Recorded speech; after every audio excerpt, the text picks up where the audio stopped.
In 1995, a new era of NASCAR racing began.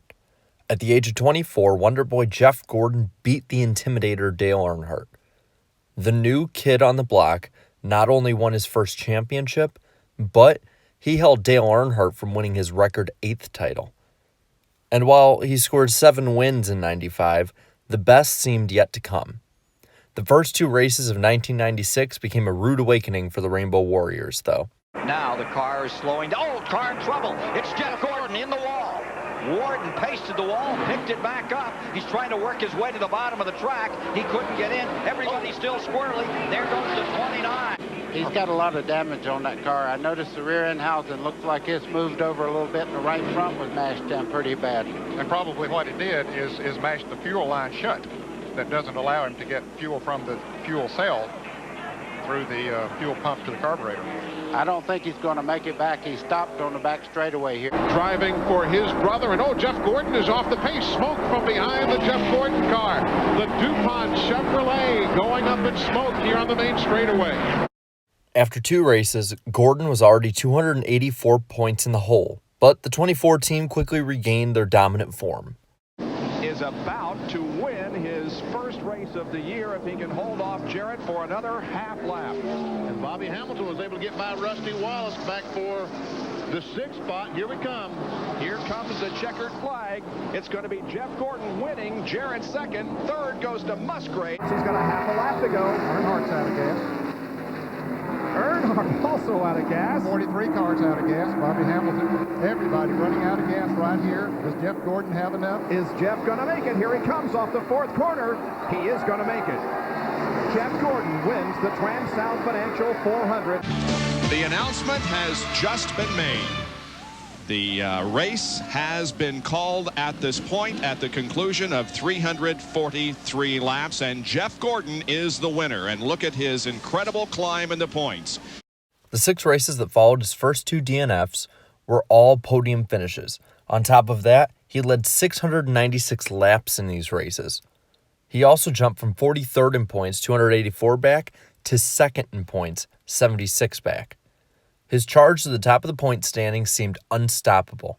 That was until Talladega. Here it is again. Take a look. It's going to happen up front with Jeff Gordon and Mark Martin running side by side. Okay, Martin goes a little high there. Gordon gets into him. They both have to back off, and then the jamming up starts, and they get into the wall on the outside. The other starts jockeying around. There's Derek Cope. He thought he got through them for just a moment, but Mark Martin's going to come right back up in front of him. Gordon lost over 100 points to point leader Dale Earnhardt. He quickly recovered, though, finishing 6th and 4th. But because of Earnhardt's great runs, his point gap behind him grew by 20. Once again, Gordon went on another hot streak. A half mile from the win, Jeff Gordon. It'll be the 8th win of the year for Chevrolet. And the 13th career victory for Jeff Gordon out of Pittsboro, Indiana. He will win the Miller 500. And today, that is the 10th race of the year that both men have led. What does that say about Hendrick Motorsports? Boy, very strong. This race car's been good. But the Attaboy Award, as far as I'm concerned today, Jeff Bodine. What a great run in 3rd. But here come the DuPont colors.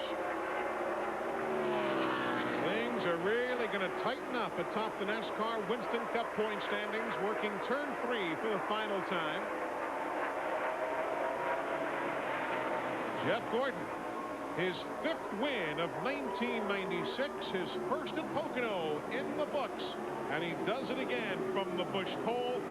After 2 straight wins and finishes of 6th at Michigan and 3rd at Daytona, Gordon was the closest he had been to the lead all year, only 37 behind Earnhardt.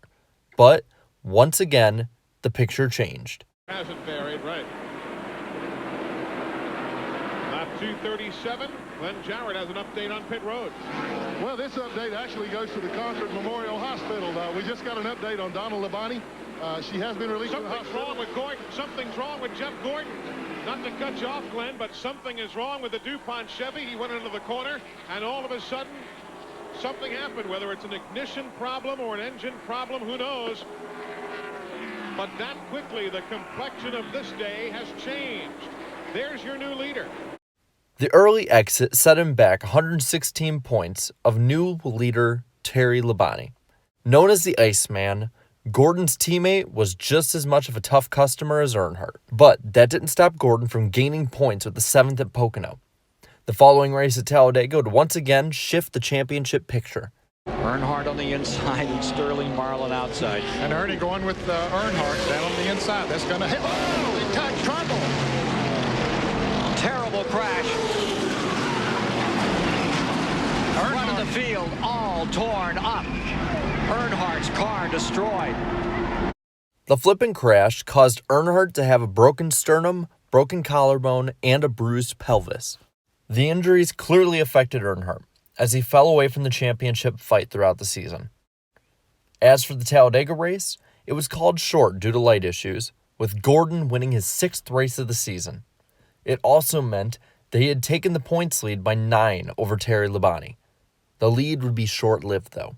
And back at the Indianapolis Motor Speedway, Jeff Gordon has just gotten into serious trouble coming off at turn 4. Slapped out to the wall, and now with a fire burning under the rear of the car, he heads into the pits. Bob, Benny, Danny? Unbelievable situation here, Benny, as the young man from Pittsboro, Indiana, comes limping into the pits. Gordon fell to 4th, 104 behind, once again, Terry Labonte. But just like his previous DNFs, Gordon would storm back with a string of 8 top 5s this time. One more lap, and he will repeat as the Southern 500 winner. In fact, he will win. Ray Everdam can't lose. 3 consecutive wins here at Darlington. Last year's Southern 500, the spring race here at Darlington, and now for the 2nd time, the Southern 500. He becomes the first driver since Dale Earnhardt did it in 1990 to repeat as Southern 500 champion. Jeff Gordon wins the Mountain Dew Southern 500 for 1996. Well, Jeff Gordon trying to grab the NASCAR Winston Cup point lead from Terry Labonte, the $70,000 Winston leader bonus, and be a three-peater here at Dover Downs. Goodness, that team is good. His 17th career win. Jeff Gordon from Pittsboro, Indiana. Hamilton challenging Andretti there for a while. Looks like Jeff is going to be able to win this thing. Here he is in the 4th corner. Jeff Gordon comes down and takes the checkered flag. There's a scramble for position behind Bobby Labonte. Rather, Hamilton gets 3rd. In corner number 4 now. Here he is at the line, and the white flag comes out for Jeff Gordon. Less than 5/8 of a mile to go. And the drop of the checkered flag here at North Wilkesboro brings down the final curtain of NASCAR Winston Cup racing. From the first race, October 16, 1949, won by Bob Block. The victory here to Jeff Gordon on September 29, 1996. Jeff Gordon wins the final race at North Wilkesboro, the Tyson Holly Farms 400. After scoring his 10th win of the season, Gordon had a 111-point lead over Labonte. With 4 races left, the championship looked to be his. But, just as it had been for the rest of the season, just when it seemed that a driver was taking control of the championship, the tables would turn. Be coming in this lap, I'll guarantee you. Jeff Gordon, who is running in 4th position now, about to come in. Only 2 cars are out of the race, and this could be a big problem for Gordon with just Rockingham, Phoenix, and Atlanta to decide the championship. The crowd is on their feet. They sense that this could be a major pivotal turn in those points again. Gordon had made that big swing up over Terry Labonte. It may be going the other way right now. You can see him on pit road, right? Here's Steve. Yeah, Ray Everdam said, let's go check the water first and take gas. They're not going to mess with any tires. And you can see steam and water billowing out of the hood. Labonte would win and draw to within 1 point of Gordon. And with Gordon's 12th at Rockingham, once again the Iceman took the lead, up 32 on Gordon.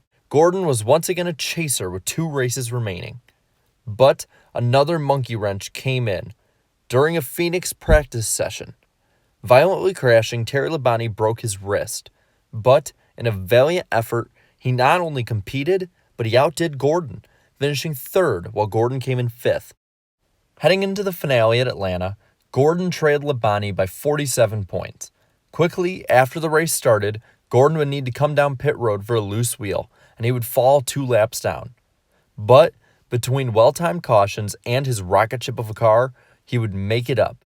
While Gordon ran up front, Labonte kept just enough in range to keep the points lead. As the laps wound down, so did Gordon's shot at a second title. And as the checkered flag flew, so did Gordon's championship aspirations. Labonte would win by 37 points. Gordon would have to wait until 1997 to win his second career title. Had he won in 96, he would have been the first driver ever in NASCAR Cup history to win 4 straight championships. And it makes many wonder, what if Gordon had merely finished one of the first 2 races? What if he hadn't had an engine problem at Charlotte? What if, in 1996, Jeff Gordon captured his missing ring?